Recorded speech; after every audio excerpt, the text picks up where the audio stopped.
Boom, ba-da, boom, boom, boom, da-da, dum, boom, boom, ba-ba, boom, boom, boom. Boo, boo. Hello, Simon Tech Huskies. Welcome to week 4 of distance learning with Mrs. Rubalcaba for chemistry and Derived systems. Okay, there you go. So for today's agenda, reminders, assignment overview, and the interactive lesson. Reminders for today. Always take your attendance. Flex hours I have later today, depending if you are watching this video Monday or Tuesday. I hope you're watching this video on Monday or Tuesday. So for Mondays will be for periods 1, 3, and 5, and Tuesdays for periods 4 and 6. Please join my live session the next day. I do want people to come into my session. And also, I just want to make sure that everybody is okay. And you don't have to say anything if you don't want to, but I do want you to type in a greeting on the chat. Just a simple hi on the chat will suffice. Okay? Please complete and turn in your assignments by Sunday, 11:59 p.m. Earlier is preferable. This is what the assignment is going to look like. And you can see that we've got those 3 empty boxes, like old times. You're going to put in your answers. So for this one, you're going to have to watch my videos, my recorded lessons, so that you can put in your answers in the assignment document. So please have your Google Doc assignment up and pause the video anytime to give yourself time to enter your answers. Let's move on. 5.2 solutions. So for your catalyst, this is your question. What comes to mind when you hear the word solution? Go ahead and pause the video and put in your answer. For your objective box, you may copy all of this down or paraphrase it in your own words. Students will be able to determine the parts of a solution and learn how various factors can affect a solute's solubility. For your standard box, there are 3 standards. You can copy down the ones that I have highlighted in red, or you can paraphrase them yourself, or if you want, you can copy them all down if you like. HSPS 1-2, explanation for simple chemical reactions based on chemical properties.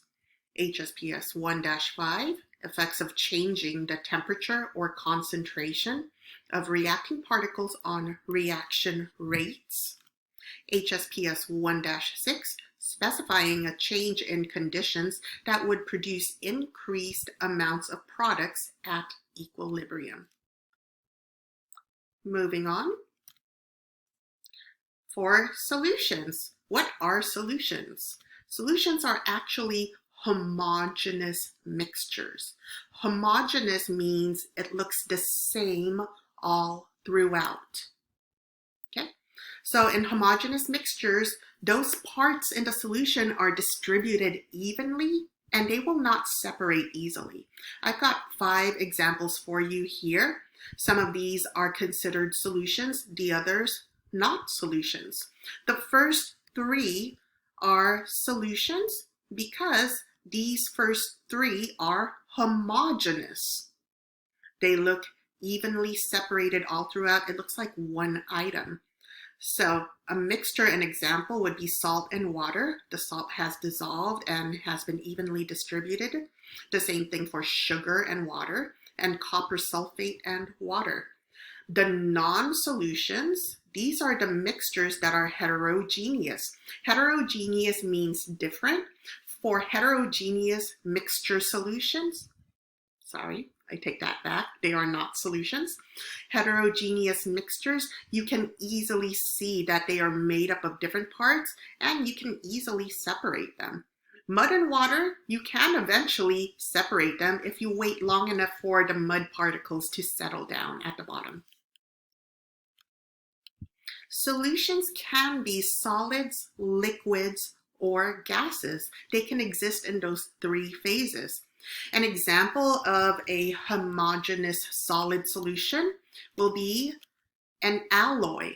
An alloy is a metal that is made up of several different metals or metals mixed with other non-metals.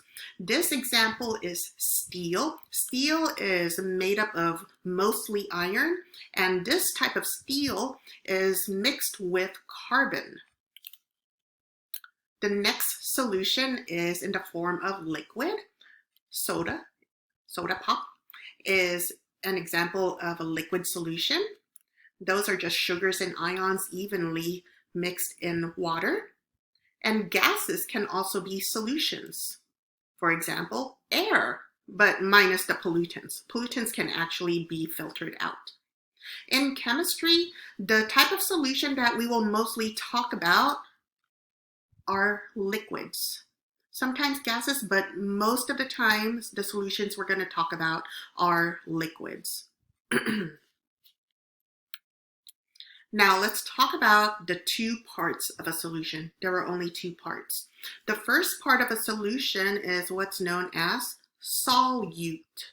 The second part is the solvent. So you guys got to practice how to say those two words. Solute, solvent. And you got to describe each one. What solutes are, those are the substances that are being broken down. Those are the substances that is dissolved. They break down. The solvent is what does the dissolving. It's the substance that dissolves the solute. Solutes are usually the lesser amount in a solution. It's way less than a solvent. So the solvent is the greater amount. There is more solvent than solute in the solution.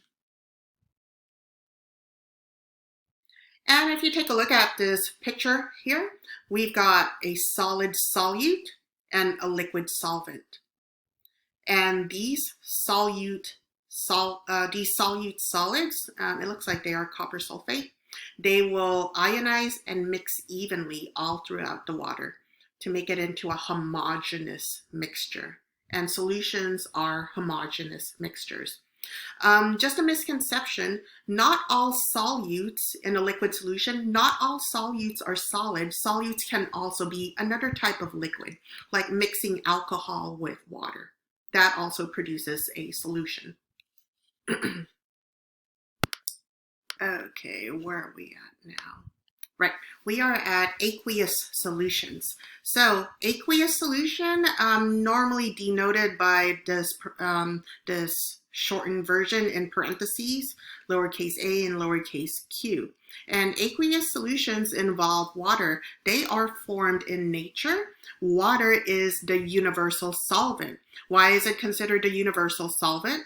That's because water can dissolve a lot of substances. Many substances will dissolve in water because water is a polar molecule. It's due to its polarity. If you remember what polar means, it means it's a separation of charges. That means a water molecule has one partially positive end and the other is a partially negative end. So partially positive end and partially negative end. An electrolyte aqueous solution will involve a lot of ions.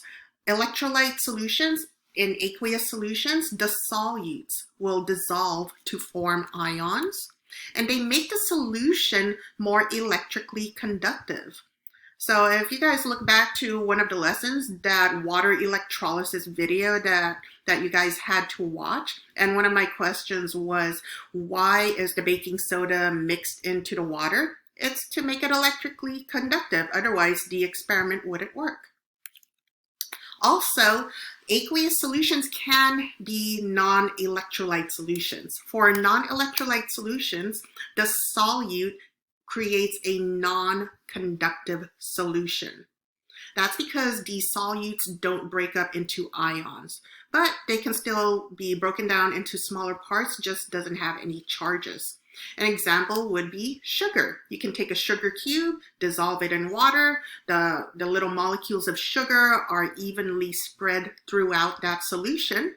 It's just not conductive. It doesn't have any separate positive and negative ions. Let's take a look at this example over here. So we've got the dissolved ions here. This is an electrolyte. And you all remember Gatorade has electrolytes in it. It's got a lot of positive and negative ions spread evenly all throughout. And this electrolyte solution can be electrically conductive. This one with dissolved sugar molecules here, you see that it doesn't have any positive or negative charges. There is no separation of charges for this one. This one is a non-electrolyte solution because there are no separate ions here and therefore will not conduct electricity. Okay, so I'm going to stop this first video here and you guys can take a little break or move on to the next video. See you then.